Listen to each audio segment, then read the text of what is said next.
and one is negative temperature coefficient. Okay, so we will now discuss about the temperature coefficient.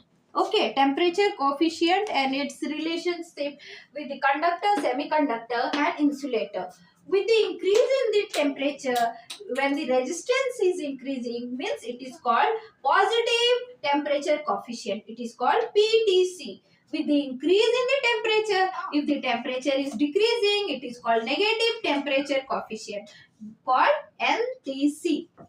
And again, for the insulator, with the increase in the temperature, the resistance is decreasing. It is also called the negative temperature coefficient. So it has negative temperature coefficient relationship. So how it is happening, let us try to understand. Means when the temperature is increasing, although there are the number of electrons in the conductors are abundance. Okay, but with the increase in the temperature, they will start to vibrate. When they start to vibrate, the mobility of the or the electron in a particular direction, it decreases.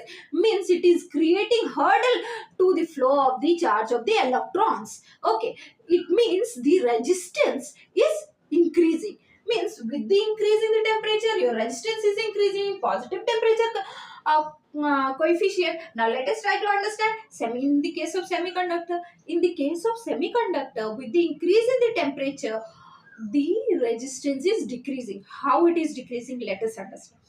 When the when the substance is heated, when the temperature is increased, the elements which are bonded together through the covalent bond, they breaks up. When it breaks up, then the number of electrons, you are getting the number of electrons, the carrier number of carrier more. So when there is more number of carriers, they will start to flow. When they start to flow, means the resistance is decreasing. When the resistance is decreasing, means there is temperature. With the increase in the temperature, resistance decreasing. It means negative temperature coefficient. Same in the case of insulator.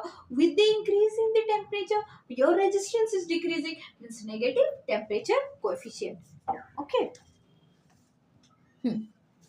Now, let us understand the difference among the conductor, semiconductor and insulator through energy band diagram. In the case of conductor, the conduction band and the valence band are overlapped. Okay, and in the case of semiconductor, the conduction band and the valence band have an energy gap between 1.1 eV to 5 eV. In the case of insulator, the conduction band and the valence band are highly